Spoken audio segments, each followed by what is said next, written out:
อืมมาหดหน้าทุกคนเนาะมาล่อพวกนี้มาพอเถียงเท่าแก่เก็มพอดเนาะเท่าแก่ส่วนยางนี่ว่ารีวิวเบิ่งอะ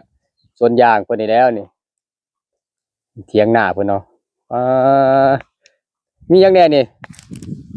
โอ้มีไว้แล้วลมเย็นอันนี้อ่างน้ำเนาะโอ้มีน้ำเนาะสะดวกสบายเนาะ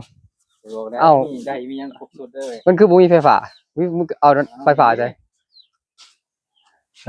ต่อโซลาร์เซลล์เลยทุกคนเลยมันใส่ระบบโซลาร์เซลล์เนี่ยมีน้ำได้คักแน่นี่ป้า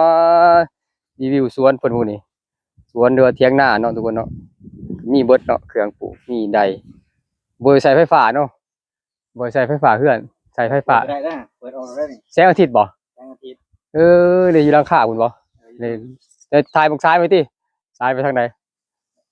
ต่อกูเทิงเนาะใช้แผ่นซ้ายโซลาร์เซลล์เปิดนี่ครับน่าจะตัวได้นี่แดดออกซ้ำเฮือนคนเด้ทุกคนเด้อซ้ำคืออยู่ในบ้านเนาะโอ้มีห้องน้ำเนาะห้องน้ำคอกเป็ดคอกไก่โอ้คักอีหลีนี่เฉพาะเราบ่มือบ้านได้แล้วเราใส่สายหญ้าเราเข้มพรคนนอนหน้าแล้ววะก็พอนอนได้แล้วมีครบเบิดเนาะทุกคนเนาะสะดวกสบายนี่ห้องน้ำบ่แล้วเบิ่งแถวนี้แหละโอ้หมูเราหมูยังหมูแม่บ่ได้ตัวนี้หมูเถอะไว้ซ้ำไว้ซ้ำไว้แผลโอ้ปูคอกหมูเนาะยากเนาะเราบ่ให้ดินว่างดีแล้วทุกคนเลย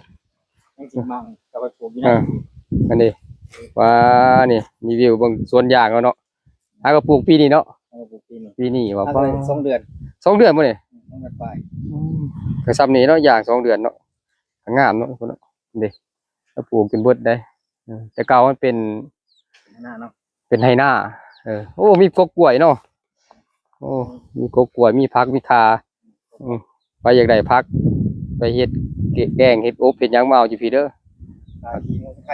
ครบสูตรเนาะโอ้ถ้าเรายางเนาะยางเบิ่งสวนยางบ่นี่นี่เราใส่สูตรตามเขาบอกกันนี่เขาว่าปลูกยางแล้วก็ปลูกกกล้วยใส่น้ำเพื่อหยังมันซุ่มมันซุ่มเนาะหากเดี๋ยวนี้มันอยากซุ่มโพดเนาะเห็นช่วงนึงถ่ายรูปลงเฟซนะว่าน้ำท่วมยางแต่เลยว่าอัดไว้ว่ามันจะบ่ได้โพดอัดไว้คือบ่อัดไว้จ้ะโอ้หล่อผู้ดีซำนี้เนาะยาง400 500ผู้ดีปลูกผู้ใดแย่งผู้ใดเบิ่ง